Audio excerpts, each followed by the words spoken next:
Welcome again to Wendy Outdoors.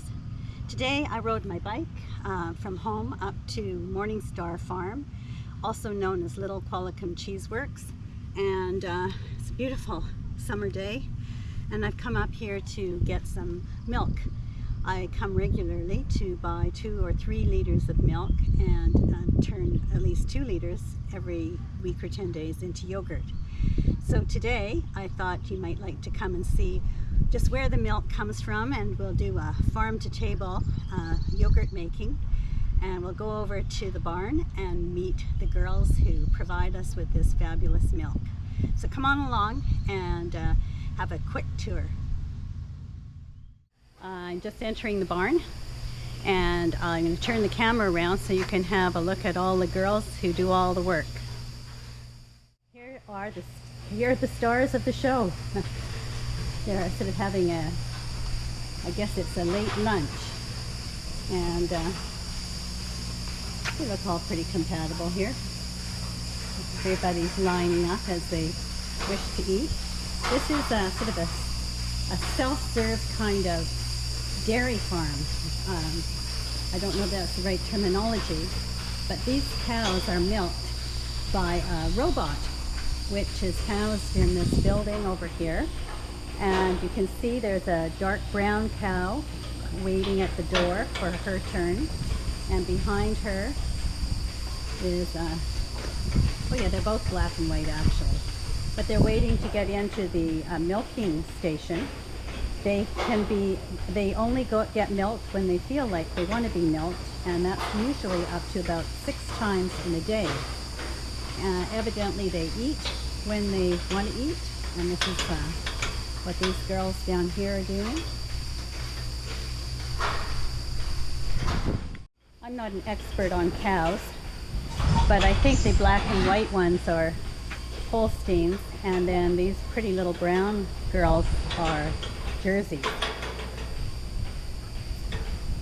They give the really fat milk, and they've acquired these Jerseys to increase the butterfat content of their milk, which I'll show you how they post that when I go back to get my milk. Here's the barn with the teenage cows, those waiting to probably be raised to adult life, to be bred and or sold. And we have quite a nice little one here. Yeah, these ones look pretty friendly. Oh, okay. There, I don't know if you can see. Got a nice tongue view there. Obviously, these are used to being around people. Yeah, look at this. Okay, we'll go over and see the babies next. Look at this. Isn't that just about the cutest thing you've seen? Look at it, just like great big doe brown eyes. Here I am in the store, the little market, and this is some of the cheese that they make here on the farm. And I've sampled probably most varieties, and they're all exceptional. This is the milking station where the dispenser, and so they're in between us now and the cows, is a pasteurizer. So the milk is pasteurized, but not homogenized. And today the butterfat content is always posted on this little board. It's at 4.4. So I'm just going to fill my 2 liter bottles, and I'll show you how that goes. Okay, all we have to do is put in our token or the change. That's $2.25 a liter, which is an absolute bargain. Put on your bottle and fill it.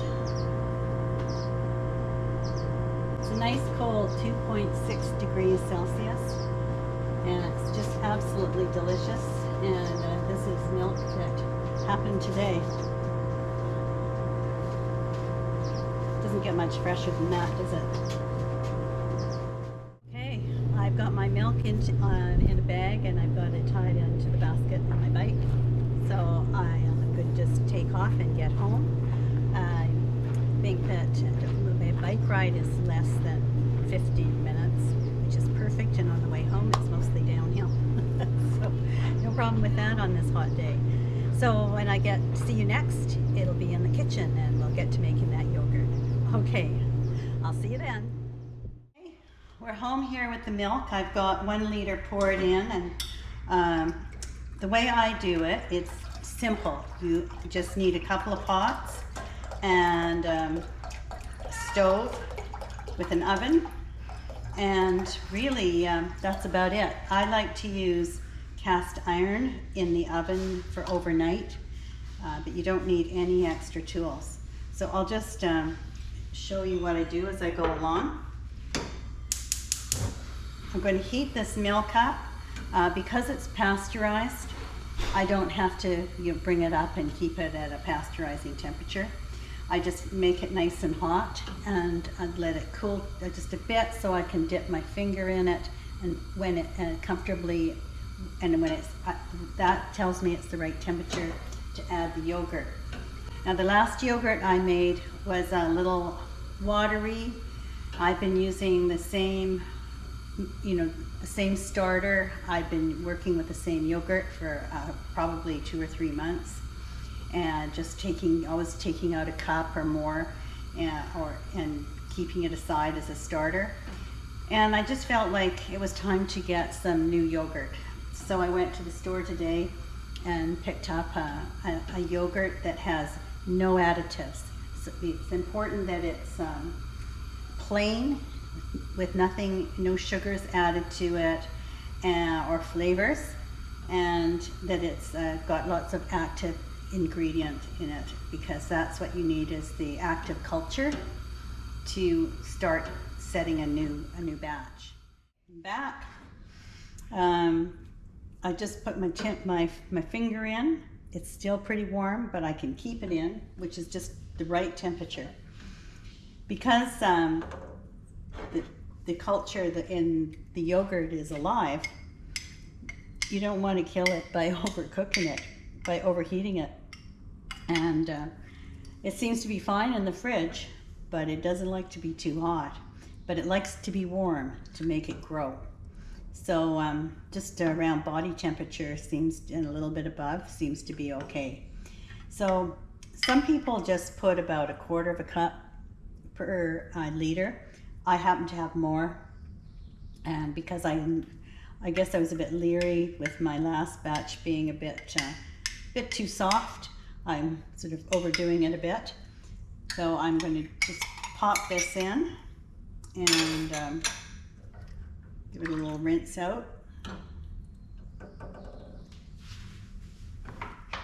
So I like to give it a nice stir and then use my whisk to really blend it in.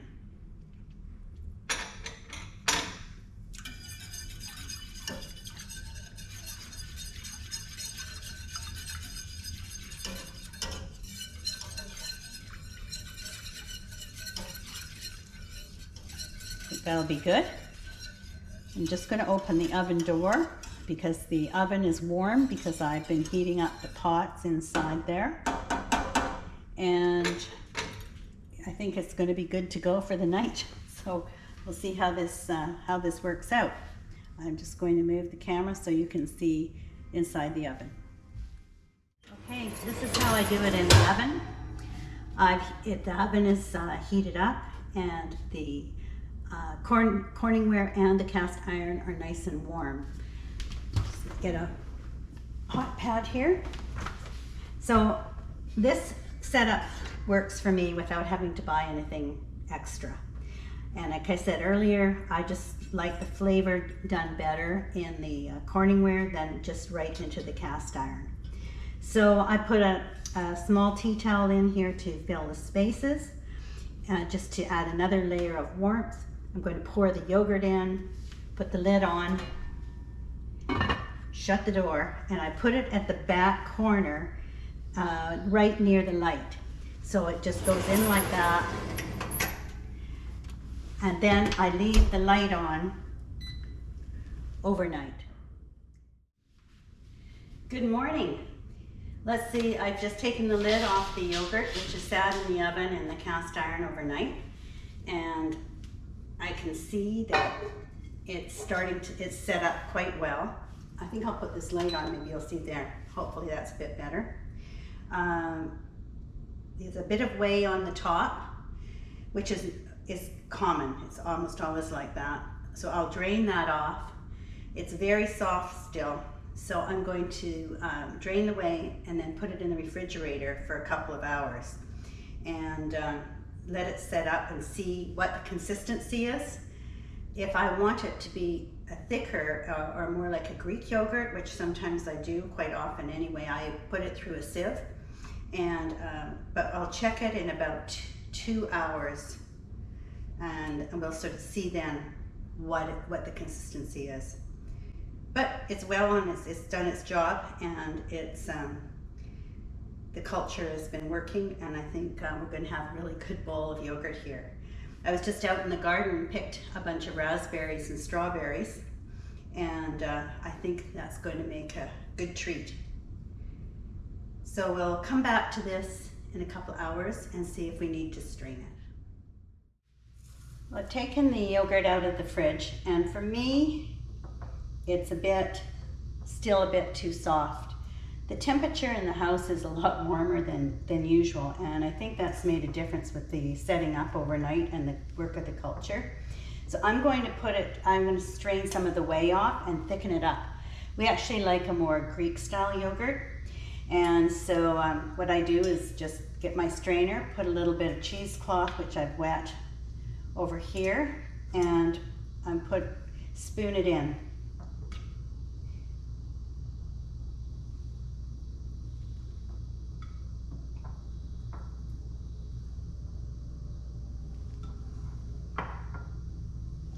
There.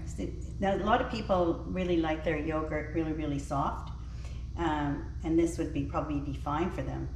But I say we just like it a little thicker. So I'm going to strain off some of the whey, and I'm going to let it sit there for just a very few minutes, and then I'll put this amount into the container and do some more.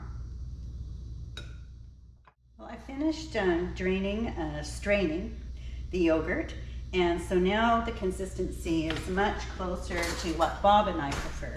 It's very much an individual choice, so this is what we've got here. It's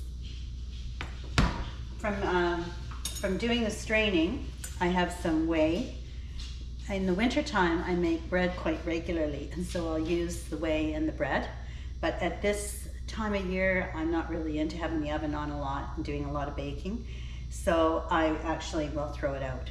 But it's got lots and lots of nutrients. It's kind of a shame to do that, but it's just not working in with what I'm doing right now. So this is going to go in the fridge for 2 or 3 hours and get really chilled, and then I'll be putting it in a bowl with some raspberries and giving it a try. So when it's nice and cold, I'll get back to you and let you see. We'll make sure that it tastes really, really good. Well, I'm out here by the raspberry patch, and here's the finished product. I think it looks absolutely terrific, and I put some granola on it. This is a typical breakfast, although we don't always have fresh strawberries to go on it. So let's give this a try and see.